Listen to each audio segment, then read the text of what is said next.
Beleza, eu acabei de sair do painel da Panini e esse é um dos quadrinhos News Expresso, onde não vai ter muita edição, eu só vou colocar algumas imagens ou coisas que forem mais específicas, porque o plano é comentar algo de momento. Bom, esse painel da Panini ele foi específico da Marvel porque eles pegaram o conteúdo do painel de ontem e deram uma expandida. E vamos falar aí do grande anúncio. Eu acho que a Panini tem alguns grandes acertos nos últimos anos no Brasil. Um deles foi o fim dos mix, que eles acabaram voltando atrás. Outro foi a queda do morcego, do Batman, naquele formato. E agora a gente está falando de outro acerto, que é uma coleção de histórias clássicas da Marvel. Eles encerraram a coleção histórica Marvel, isso já tem algum tempo, porque eles deram algumas justificativas, né? A questão dessa formatação da caixa e encaixar naquele formato, eles não conseguiam histórias para continuar. Então eles vão lançar, em ordem cronológica, as histórias lá da Marvel dos anos 60. Então a gente vai ter, tipo, Quarteto Fantástico, Homem-Aranha. Vão ser quinzenais, esses encadernados, em capa cartão, formato para banca e papel offset.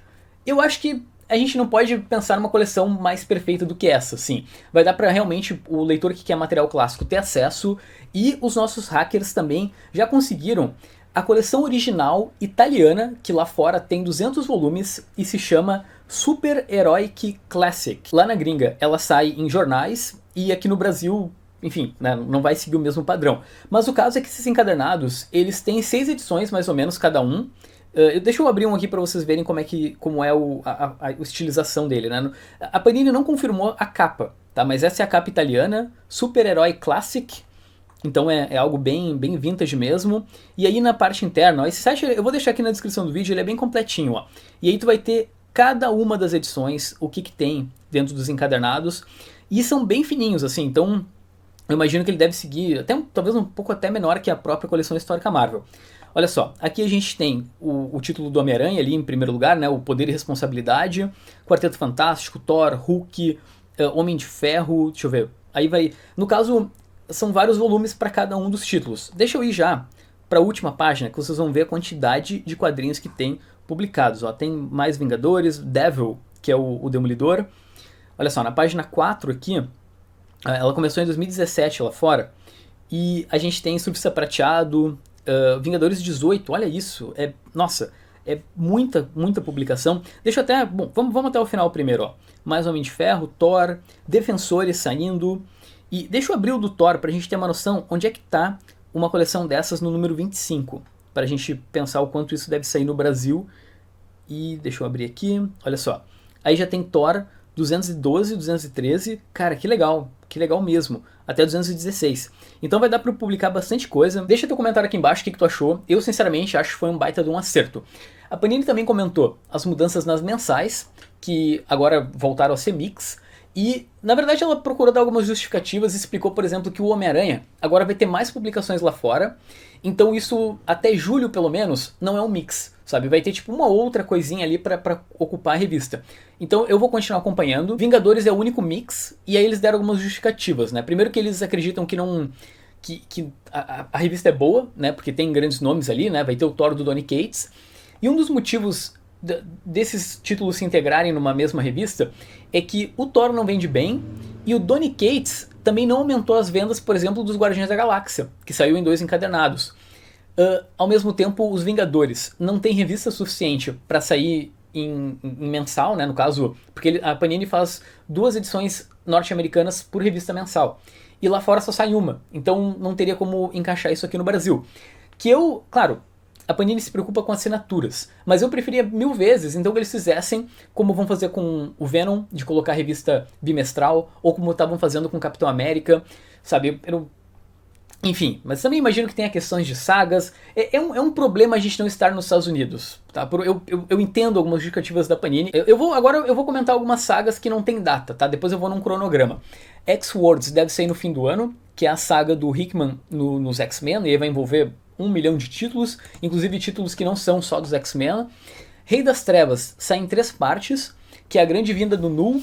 Só pra constar, até eu não tinha mostrado, eu tenho aqui as coleções históricas Marvel, então acho que essa nova coleção da Panini dos clássicos deve repetir algumas histórias. Sobre o Venom, a gente tem aqui uma continuação do Carnificina Absoluta, porque, spoiler, o Null ele voltou. Saiu recentemente uma edição do Rei das Trevas, que é quando é o nome do Null, né, esse deus dos simbiontes. É muito impactante, se tu quer saber. Eu já dei uma lida na primeira.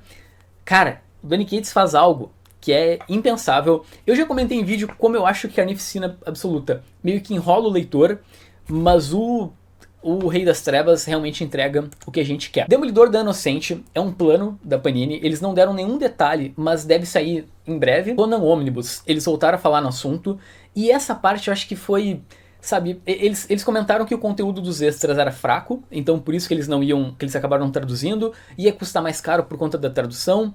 Disse que a nota deles para comunicar, né, a questão dos extras foi mal escrita. No caso, quem participou da live foi o Bernardo, o Douglas e o Leonardo Ravege, que é o gerente editorial da Panini Comics. E ele disse que ele não achou a decisão ruim, porque como mesmo ele comentou, em outros países foi de uma forma, e eu acho que eu já comentei bastante essa questão aqui no canal, mas eu achei que a Panini não precisava nem ter comentado isso novamente, assim, foi um erro. Eu entendo que tem precedentes, que em outros países saiu de uma forma ou de outra, mas eu acho que a editora tinha que no mínimo se posicionar, comentando com os leitores assim, beleza, isso não vai mais acontecer, sabe? O volume 2 do Conan vai ter tudo traduzido e bola pra frente, assim. Então acho que foi o ponto baixo do painel, foi esse comentário. Beleza, agora a gente vai falar sobre cronograma, porque a Panini chegou a definir alguns meses de publicação de alguns lançamentos, mudou a data de alguns outros, porque atrasou, por exemplo, o Demolidor Amor em Vão e o Omnibus do Quarteto Fantástico saem em janeiro, e, enfim, questão de data que eles acabaram tendo que ajustar. Feiticeiro Escarlate e Visão também sai em janeiro, e o Omnibus do Jack Kirby com os Eternos, que vão ser 19 edições mais um anual. Só para especificar, lá nos Estados Unidos, esse título não é chamado de Omnibus, tá? Eu sei que houve confusão da galera, na verdade é o The Complete Collection. Tem um Omnibus, que aí pega tanto o material dos Eternos do Kirby, mais algumas outras publicações dos personagens ali ao longo até dos anos 90. Não sei se eles estão também chamando de Omnibus porque chama atenção, né? Foi algo que impactou realmente o mercado brasileiro, então o leitor acaba prestando mais atenção em títulos com esse nome. Fevereiro deve sair a saga do Devorador de Pecados na mensal e também na publicação Marvel Vintage.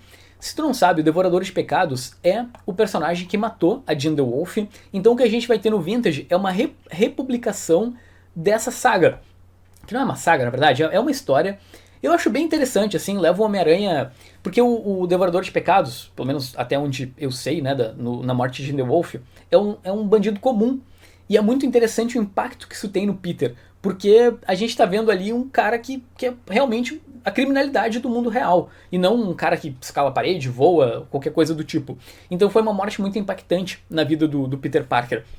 É uma boa história, é uma republicação, e vou te falar assim, cada quadrinho que a Panini anunciava, que eu já tinha numa versão mais econômica, eu ficava muito feliz, assim, porque tem algumas coisas que acabaram pegando. Bom, e aí a revista mensal do Aranha. Wolverine Destrutor também para fevereiro, que é essa minissérie, eu acho que eu já mostrei aqui, mas é uma daquelas minisséries da Abril que os leitores antigos têm muito carinho. É essa aqui. Eu tive a sorte de conseguir ela completinha. E é um quadrinho pintado. Eu vou fazer um vídeo, eu vou reler, né? Faz muitos anos que eu li, e comentar aqui no canal. Vingadores Desafio Celestial é um quadrinho dos anos 2000 que sai em março. Agora falando dos quadrinhos de março, eles confirmaram. E a publicação disso é por conta da Império, que também sai em março. Isso eu tô gostando bastante da Panini porque eles estão sincronizando os lançamentos. Ó, sai ali o Devorador de Pecados, sai também a morte de Jean the Wolf. Agora sai Empire, vai sair Guerra Criss-Krull e Desafio Celestial. Então é uma bela estratégia de conectar os títulos. Justiceiro também sai ali em março, que é uma versão com o Romitinha desenhando. Cara, de verdade, olha isso. É simplesmente demais isso aqui. Eu gosto muito. É um daqueles formatinhos que tu pensa assim, cara, por que isso aqui não sai num formato grande? E agora vai sair no Marvel Vintage. Feiticeiro Escarlate do James Robinson em 15 edições num único encadernado. Essa fase, ela faz parte do All New, All Different Marvel, que é quando a Marvel resolveu fazer coisas diferentes com seus personagens. E aí a Wanda foi uma delas. Cara, é bem legal. Eu li as primeiras edições só e lembro que gostei bastante. O desenho é diferente.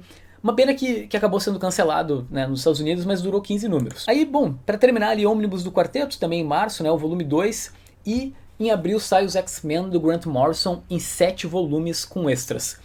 Sobre essa publicação, Vamos lá, eu comentei no vídeo das novidades que eu não gosto dessa ideia de publicar em 7 volumes. Essa publicação saiu desse jeito na Itália, só pra constar, tá? Então, na verdade, a Panini sempre reproduz.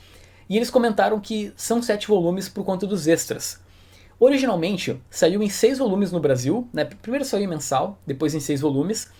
E eu comentei no outro vídeo que seria melhor, sei lá, que saísse em ônibus. Eu acho que 7 volumes, com a tabela de preços da Panini, cada um deles vai sair a, sei lá, R$ 70, não sei, 60 no mínimo.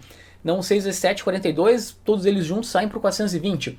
Então a gente vai esperar meses, né? Lembrando que ele sai em abril, só pra constar. Se nós tivéssemos a tranquilidade de que todas as edições vão ser econômicas, pra mim é melhor. Mas esse é um ponto até que eu trouxe pra esse vídeo, porque eu queria comentar contigo e ver o que tu acha. Sobre o painel como um todo, eu acho que não tem como não comentar que essa coleção do clássico de super-heróis é uma bola muito dentro da Panini Comics, foi um grande acerto. Eu vou te falar que eu saí feliz, sabe? Porque, por exemplo, esse encadernado da visão, da visão, da Wanda, eu achei que nunca ia sair no Brasil. Porque é aquele tipo de coisa que a Panini ignorou quando era a época de publicação.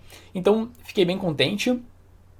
Ao mesmo tempo, eu acho que a editora tá mudando essa questão da... Antigamente parece que o planejamento da Panini era muito duro, sabe? Nunca dava pra mudar, não dava pra adiantar um título ou outro. Aqui eles estão conversando muito mais com cinema, com séries de TV e ao mesmo tempo até com as próprias revistas mensais. Eu acho que isso é uma quebra de paradigma. Tá, mas agora é o teu momento. Comenta aí embaixo, o que tu acha? Tem muita coisa aí que tu já tinha? Porque lá no grupo do Dois Quadrinhos eu vi muita gente comentando que, beleza, são bons lançamentos, mas boa parte eu já tenho, então não fez tanto sentido. Eu gosto de pensar na maior parte dos leitores, sabe? Eu acho que muita gente vai poder ler os X-Men do Grant Morrison, que tá esgotado há muito tempo. Muita gente vai poder ler aí a morte de Jean the Wolf, que é uma boa história. Se cuida, tá? Até daqui um pouco.